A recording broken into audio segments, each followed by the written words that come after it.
उत्तराखंड का इतिहास जानने के स्रोत। किसी भी भौगोलिक इकाई के इतिहास को जानने और समझने के लिए जिन वस्तुओं, सामग्री, साहित्य साहित्य जैसे धार्मिक साहित्य या गैर धार्मिक साहित्य है, जिससे उस स्थान के बारे में घटनाओं और उनके क्रम का पता चलता है, इतिहास को जानने के स्रोत कहलाते हैं। उत्तराखंड में प्राचीन काल से ही मानव सभ्यता का निवास स्थल रहा है। इसके कारण इसका स्थान भारत के ऐसे भू स्थलों में रहा है जिनका अपना एक समृद्ध इतिहास रहा है। तो इतिहास को जानने के लिए दो तरह के स्रोत होते हैं। एक तो होता है साहित्यिक स्रोत और दूसरा है पुरातात्विक स्रोत। साहित्यिक स्रोतों को दो भागों में बांटा जा सकता है। एक तो है धार्मिक साहित्य और दूसरा है गैर धार्मिक साहित्य। धार्मिक साहित्य जैसे हिंदू धर्म से जुड़ा हुआ साहित्य हो या जैन धर्म से, बौद्ध धर्म से, मुस्लिम धर्म से, तो किसी भी धर्म से जुड़ा हुआ जो साहित्य है वो धार्मिक साहित्य कहलाता है। दूसरा है गैर धार्मिक साहित्य। गैर धार्मिक साहित्य में जैसे कविताएं हैं, गद्य हैं, उपन्यास हैं, यात्रा वृत्तांत हैं, इस तरह का जो साहित्य होता है वो गैर धार्मिक साहित्य कहलाता है।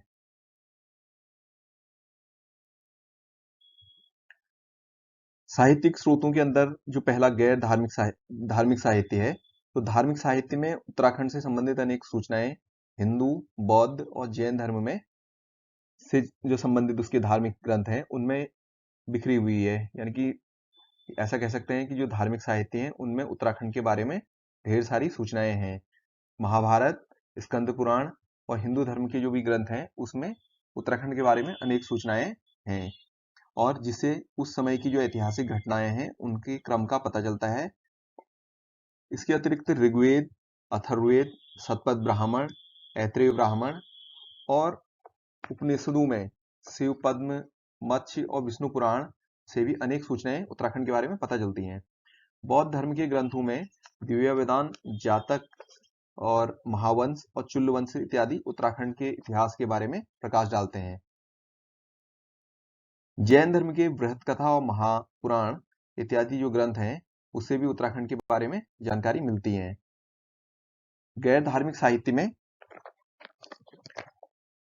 सबसे प्रमुख हैं जो कालिदास की रघुवंश है, मेघदूत है, कुमार संभव, बाणभट्ट की हर्षचरित है, राजशेखर की काव्य मीमांसा। इनसे क्या होता है कि उत्तराखंड के बारे में पता चलता है, उत्तराखंड के बारे में इनका। इसके अलावा मानवदय काव्य है, गणराजवंश काव्य है, रामायण प्रदीप है, फतेह प्रकाश है रामचंद्र कांडियाल का, कवि मौलाराम का गणराजवंश काव्य है, गणिका नाटक, गुलदस्त त्वारिख को मियां प्रेम सिंह का है। इससे भी उत्तराखंड के इतिहास के बारे में और उस समय की जो घटनाएं हैं और कालक्रम का पता चलता है। चंद्रकालीन जो रचनाएं हैं उसमें कल्याण चंद्रोदय है, स्मृति कौस्तुभ है, जहांगीरनामा है, शाहनामा है, तारीख ए बदायनी, मासिर उल उमरा, इससे उत्तराखंड के बारे में पता चलता है। और अनेक जो लेख लिखे गए हैं या जो संस्मरण है या जो सरकारी गजट में जो चीजें लिखी गई हैं, इससे भी इतिहास के बारे में पता चलता है। इसके अलावा उत्तराखंड या किसी भी जगह के इतिहास को जानने का एक बढ़िया स्रोत है विदेशी यात्रा वृतांत। तो इसमें हेरोडोट्स, मेगास्थनीज, टॉलमी, प्लिनी, भेनसांग, अल्बरूनी प्रमुख हैं, जिन रचनाओं से उत्तराखंड के इतिहास के बारे में पता चलता है। आधुनिक उत्तराखंड के इतिहास के संबंध में जो सूचनाएं हैं वो समाचार पत्र, पत्रिकाएं, अंग्रेजों के समय के जो गजट हैं, गजेटियर हैं, उनसे उत्तराखंड के बारे में पता चलता है। दूसरा है पुरातात्विक स्रोत। पुरातात्विक स्रोत क्या होते हैं कि जैसे मानव कंकाल है, समाधियां हैं, समाधान है, गुफा चित्र हैं, शैलाश्रय हैं, शैलाश्रय चित्र हैं, अभिलेख हैं, जो शिला पर लिखे गए अभिलेख हैं, या जो ताम्र अभिलेख हैं। ताम्र अभिलेख जैसे पांडुकेश्वर, कंडारा, बैजनाथ, चंपावत, ये जो है ताम्र लेख हैं। या कालसी और लाखा मंडल के जो अभिलेख हैं वो पत्थर पर लिखे गए लेख हैं। इसके अलावा जो मुद्राएं हैं जो मुनि की रेती और सुमाड़ी से मिली हैं, मुद्राएं हैं। इसके बाद मध्यकाल के जो मंदिर हैं, मूर्तियां हैं, नौले हैं, किले हैं, उनसे भी उत्तराखंड के इतिहास के बारे में पता चलता है। प्रागैतिहासिक अवशेष क्या हैं? जैसे गुफा चित्र है, लाखोडियार है या ग्वारखिया है, ये जो है गुफा चित्र हैं। उसका शिला चित्र है, समाधान है, समाधान से भी पता चलता है। अभिलेख। उत्तराखंड के इतिहास को जानने के जो सबसे प्रामाणिक जो है अभिलेख हैं वो दो जगह से मिलते हैं। एक तो कालसी कालसी का जो अभिलेख है जो 257 ईसा पूर्व में लिखा गया था पाली भाषा में। उसमें इस क्षेत्र के जो लोग हैं उन्हें पुलिंद और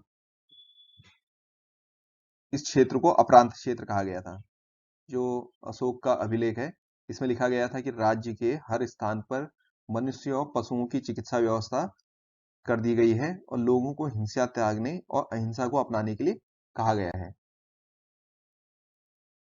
तो कालसी में 257 बीसी में जो अभिलेख था पाली भाषा में लिखा गया था और इसमें इस क्षेत्र के लोगों को पुलिंद और इस क्षेत्र को अपरांत कहा गया था। इसके बाद राजकुमारी ईश्वरा का जो जौनसार भाबर में लाखा मंडल का अभिलेख, उसके बाद सिरोली मंडल और माणा ये अभिलेख हैं। मंदिर लेख गोपेश्वर, कालीमठ, केदारनाथ और नाला में मंदिर पे अभिलेख लिखे गए थे।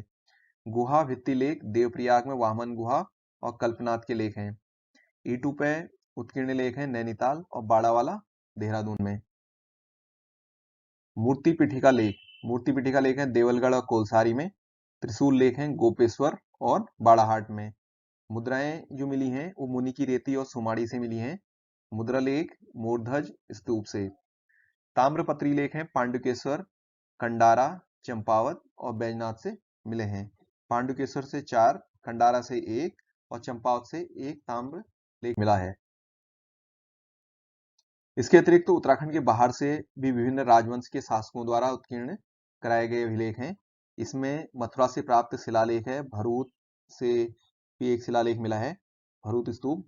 उसके बाद समुद्रगुप्त कालीन प्रयाग प्रशस्ति, यशोवर्मन का खजुराहो अभिलेख और धर्मपाल का खालिनपुर शासन पत्र और देवपाल का मुंगेर शासन पत्र एवं नारायणपाल का भागलपुर शासन पत्र प्रमुख है। मुद्राएं जो मिली हैं वो मुनि की रेती और सुमाड़ी से मिली हैं। इसके अलावा अल्मोड़ा से, हरिद्वार से ये मुद्राएं मिली हैं। ये जो मुद्राएं हैं ये मुख्यतः ब्राह्मी, खरोष्टी, ग्रीक और अरमाइक लिपि में लिखी गई मुद्राएं हैं जो कि कुनिंद शासकों या यौधेय वंश से संबंधित हैं। इसके अलावा ये जो मुद्राएं हैं ये रजत यानी कि चांदी और ताम्र धातुओं से निर्मित हैं। इससे क्या होता है कि उस जगह के मुद्राओं से क्या पता चलता है कि किसी भी राजनीतिक इतिहास के साथ साथ वहां के सामाजिक, धार्मिक, आर्थिक और कला पर प्रकाश डालती है। अगर मुद्राएं सोने की, चांदी की है तो इससे पता चलता है कि वो समाज संपन्न रहा होगा।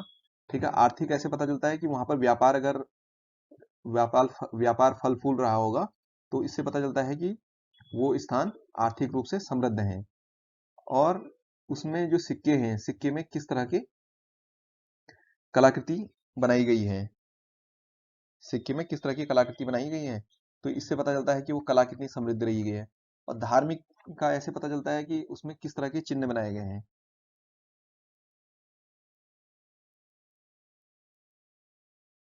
प्राचीन मंदिर और मूर्तियां, तो मंदिरों से भी इतिहास का पता चलता है क्योंकि मंदिरों में जो ताम्रपत्री लेख मिले हैं या मंदिरों पर जो शिलालेख मिले हैं उसमें उन शासकों ने अपने बारे में बताया है या उनके क्रम का पता चलता है।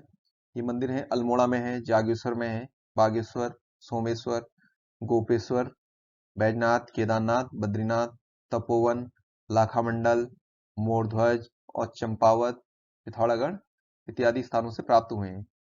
ये मंदिर तत्कालीन स्थापत्य के अतिरिक्त तत्कालीन धर्म एवं संस्कृति पर भी व्यापक रूप से प्रभाव डालते हैं और उसका प्रकाश डालते हैं। यहाँ से अनेक मूर्तियां, धातु, मृण एवं पाषाण काष्ठ निर्मित मूर्तियां भी मिली हैं जो यहाँ की धार्मिक स्थिति और मूर्तिकला पर प्रकाश डालती हैं। मंदिरों से पता चलता है कि शासक कौन था, शासकों का जो क्रम है, उस समय की जो घटनाएं हैं। मूर्तियों से उस स्थान पे जो कला कितनी विकसित है उसका पता चलता है। वहां पर जो धातुएं हैं तो धातुओं से पता चलता है कि उनकी जो वैज्ञानिक चिंतन कितना था, वैज्ञानिक सोच क्या थी उनकी। ठीक है, धातु विज्ञान के बारे में कितना जानते थे।